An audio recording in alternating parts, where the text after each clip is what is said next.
Rebonjour, bienvenue dans cette deuxième vidéo sur les techniques de factorisation. Cette vidéo est adressée à des élèves qui se dirigent vers le cours SN secondaire 4. On a un nouvel invité. Tadadam! Dans cette deuxième vidéo, nous allons voir la technique de la double mise en évidence.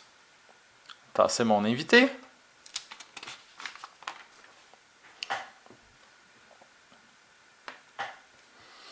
Alors, comment effectuer la double mise en évidence? C'est une nouvelle technique qui ressemble beaucoup à la mise en évidence simple que nous avons vue précédemment. C'est juste que cette fois-ci, nous allons faire la mise en évidence simple deux fois.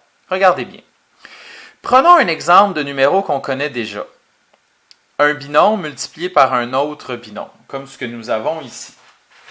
4b plus 5 multiplié par 2a plus 1, vous savez comment faire. Nous devons effectuer la double distributivité, c'est-à-dire prendre le premier terme multiplié par la deuxième parenthèse, prendre le deuxième terme multiplié par la deuxième parenthèse, comme nous l'avons ici. On devrait obtenir le polynôme qui est écrit juste en dessous.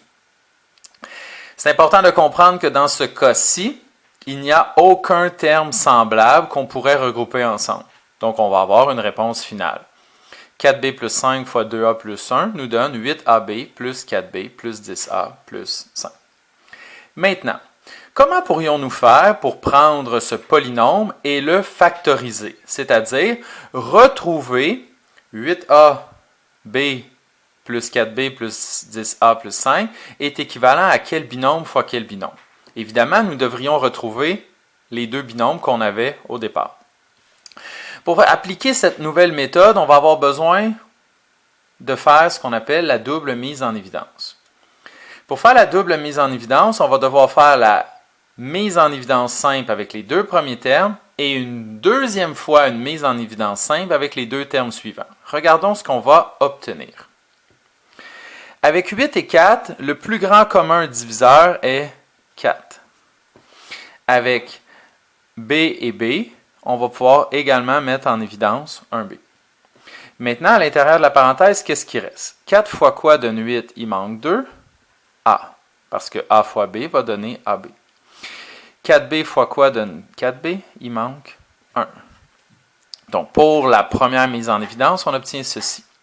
Lorsqu'on va effectuer la deuxième mise en évidence, l'objectif est de retrouver 2A plus 1 une deuxième fois en évidence. Donc, ça veut dire qu'un des deux facteurs de 10a plus 5 devrait être 2a plus 1. On fait comme d'habitude, on fait la simple mise en évidence et ça devrait arriver tout seul, par défaut. Avec 10 et 5, le plus grand commun diviseur est 5.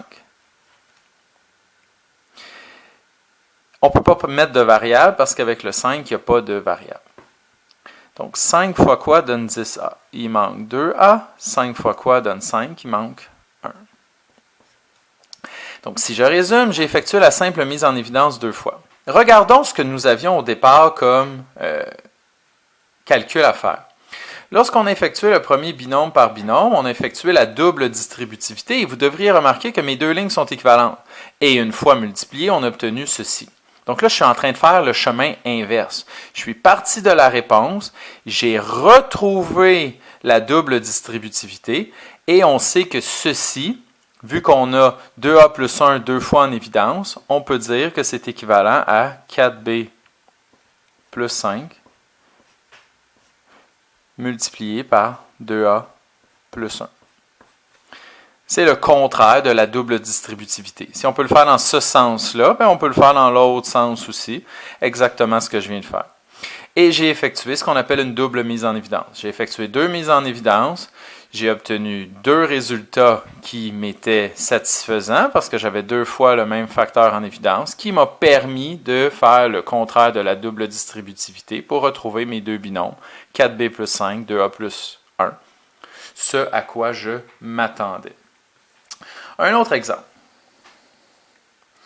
Nous avons 6xy plus 15x moins 4y moins 10. On veut encore une fois effectuer la double mise en évidence. Avec le 6 et le 15, mon plus grand facteur commun est 3.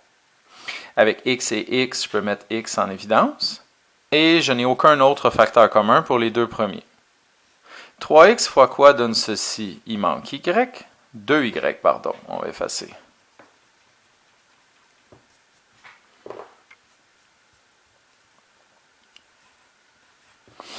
« 3x fois quoi donne 15x? Il manque 5. Avec les deux suivants.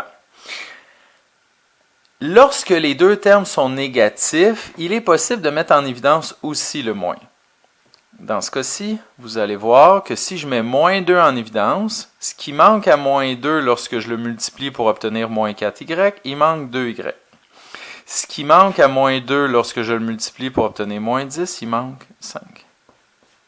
Donc, moins 2 fois 2y moins 4, moins 2 fois 5, moins 10. Et j'ai 2y plus 5, 2y plus 5.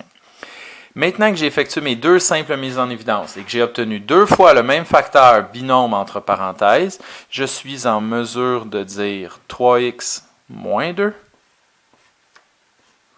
par 2y plus 5.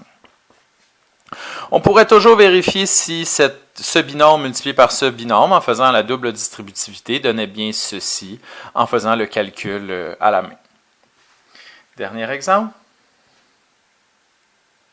Bon, je peux bien ramener mon autre ami. Il s'ennuie. Bon. Alors, 6 et 21. Toujours les deux premiers ensemble. 6 et 21, le plus grand facteur est 3. A et A, je peux mettre un A en évidence. J'ai 3A. Dans la parenthèse, 3 fois quoi donne 6? Il manque 2. B. 3 fois 2, 6. AB. 3 fois quoi donne 21? Il manque 7. Et A, 3 fois 7, 21A. L'autre côté, encore une fois, j'ai 2 moins. Lorsque j'ai 2 moins, je vais mettre en évidence devant la parenthèse un PGCD négatif.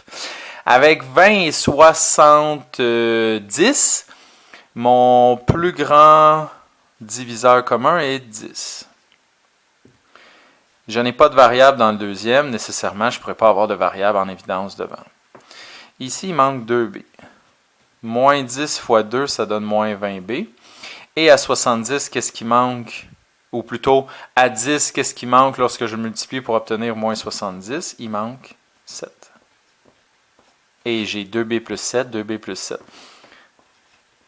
Donc, je suis en mesure de dire 3a moins 10 par 2b plus 7. Et voilà, c'est la technique de la double mise en évidence. Évidemment, il faut la pratiquer. Hein? Je vais essayer de mettre en commentaire à cette vidéo un endroit où vous trouverez des exercices pour pratiquer parce que pour être capable d'effectuer les techniques de factorisation à venir, il faut avoir pratiqué celle-ci. Il faut être très habile, dis-je bien, et très rapide dans cette méthode pour être efficace pour ma prochaine vidéo. Donc, ce serait important de le pratiquer quand même beaucoup avant de passer au niveau supérieur. Donc, Indiana Jones et Captain America vous disent merci pour votre écoute et nous nous reverrons pour la 3e vidéo d'ici peu, je l'espère. Merci.